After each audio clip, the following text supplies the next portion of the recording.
It is Monday. Welcome to the CBSN Minnesota Morning Update. I'm Jason DeRusha. Great to be with you. Hope you had a nice weekend. We had a top 10 weather day on Saturday. It was hot, wasn't it? I thought yesterday, I was like, oh man, I'm not complaining, but it was hot. It's going to be hot again today. Warm weather. Here's Riley's forecast. Bit more humidity today. We're looking at 86 as our high. It'll be 80 straight up at noon as high school sports gets back underway throughout Minnesota today. You can have official practices. It's going to be in the 90s, 90 for the next 3 days. So if you had your windows open, maybe on Saturday, we closed them yesterday and got the air conditioner back in action. So just get ready. We're going to be 90 degrees over the next couple of days. Let's update you on our top story. Several state lawmakers calling for Minnesota Republican Chairwoman Jennifer Carnahan to step down. This is somewhat complicated, so we'll try to make sense of it for you. 2 people have been arrested in a federal sex trafficking case. This is Jennifer Carnahan. She's not arrested in this. As far as we know, not accused of anything related to this, other than being closely tied with this man, Tony Lazzaro, who has deep ties with the Republican Party. Carnahan saying, look, I'm the victim of guilt by association. Here are the 2 arrested, Lazzaro and a 19-year-old, Gisela Medina. They both face sex trafficking charges at a federal level, both expected in court today. We do know that the Minnesota Republican Executive Board met last night, and a member tweeted that they adjourned without discussing the future of Jennifer Carnahan. So we'll see what develops there. To kind of explain why she got caught up in this thing, she and Lazzaro hosted a podcast together. Lazzaro was a big donor in the Republican Party. There are all sorts of pictures of Jennifer Carnahan and her husband, who is a U.S. representative, Jim Hagedorn, kind of hanging out with Lazzaro. And so now, as he is accused federally of sex trafficking, some are saying, look, if this is the kind of company you keep, how can you credibly run the organization? So that's the debate, and then there are other things developing too, so we'll be watching this all day. The big international story today is the fall of Afghanistan to the Taliban. More U.S. troops are on the way now after the U.S. pulled out of Kabul. And look at just the absolute chaos. State media reporting at least 5 have been killed at the airport this morning. People just trying to flee the country, right? If you were in Afghanistan fighting against the Taliban and now they're in control, people are literally running for their lives. State Department now working to get all Americans out of that country. A total of 6,000 U.S. troops will be in Kabul to help with evacuations. The United States thought it would take about 90 days, and they expected the Taliban would take over Kabul, but it took 3 days, and that is not what was expected. 77% of ICU beds nationwide are filled. Not all of this from COVID, but you've got ICUs that are starting to feel the strain as infections are surging. Dr. Anthony Fauci out again this weekend telling people that it's time to get their shot and to wear a mask to help fight COVID. He and other doctors are saying statewide outbreaks and school disruptions will continue to happen if mitigation efforts aren't used, especially since the youngest kids cannot be vaccinated yet. Children have become the collateral damage of adults who've made a personal choice not to be vaccinated. These children who are falling ill have been infected by unvaccinated adults who are in their environment. Health officials are saying, you know, there are breakthrough infections. We're hearing about them. But when you look at the hospitals, 90% of the people who are hospitalized are unvaccinated. So if you're looking to get the shot, maybe this news, you've been on the fence, you haven't felt the urgency. Delta maybe is pushing you to act. And the state of Minnesota saying, you know what, this $100 vaccine reward is going so well, we're going to give people another week.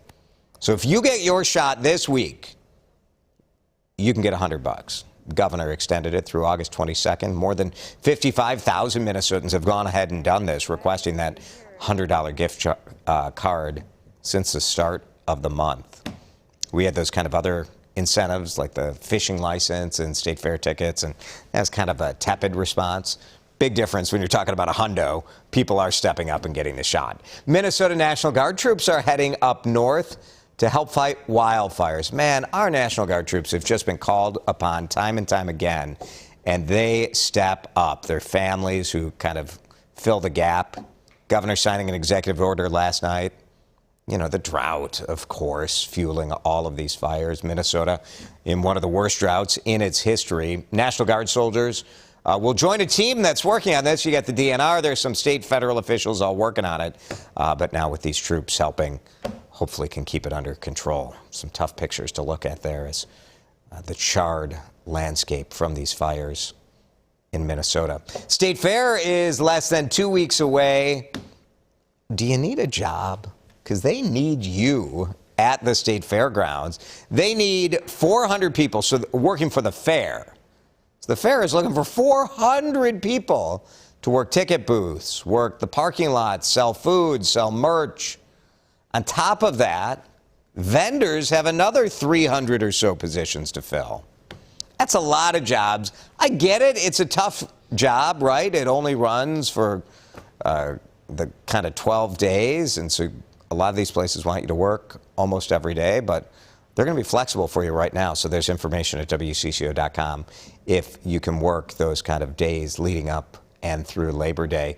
The Biden administration expected to announce the largest permanent increase in food stamp benefits. Starting in October, the average amount recipients get, right now they get about $121 a month. It'll go up to $157. That's a pretty big increase, more than 25%. But, you know, I mean, cost of food is going up too, right? The aid will apply to all 42 million Americans. That's a lot of people covered under the SNAP program. So everybody getting a raise in benefits there. Some Minnesota athletes getting ready to compete on the national stage, but they need a little help when it comes to practice facilities. The Burnsville Blast are a Special Olympics team. They've grown in recent years, and we spoke with the coach, Ryan Petrick, who said when he joined 9 years ago, there were only 8 athletes. Now there are more than 60. 3 softball teams. Petrick said getting involved with the Blast has been life-changing. These kids are more than just like athletes. They're kind of like a family for us, like brothers and sisters. You know, we always hang out with each other, go to parties, events, just gatherings in general. So it's a pretty core group of kids to be around. Burnsville Blast have been selected by Special Olympics Committee of the U.S. to represent Team Minnesota in the unified softball competition. But Petrick tells us, you know, when winter comes around, they're going to need a practice facility. So if you have a line on like an indoor practice facility, maybe you'd be willing to donate, batting cages, something like that. Well, you can send me an email. I'll get you in touch with the coach. They have a GoFundMe too, trying to raise some money to help pay for that. So all those options in play, WCCO.com/links to get you to the GoFundMe. No feedback today. Well, I'll read it. I'm just not going to read it to you on the air. We had a little bit of a glitch with our live Facebook feed. It's Monday. You know, Mondays, am I right? Mondays. So I guess like today's a good chance in the comments section just to let me have it. Just hammer me. Sick and tired of you, DeRusha. Your tie is terrible. Whatever. Let it rip, because I'm not going to read it. Will I read it? Should I read it later or not? I'm sort of a glutton. You never know. We appreciate you watching us here, whether you're streaming us on CBSN Minnesota, where we're available always with your latest local news updates, or on Twitter, or you're watching this video on our Facebook page. We appreciate you. We'll be back again tomorrow. Have a good day.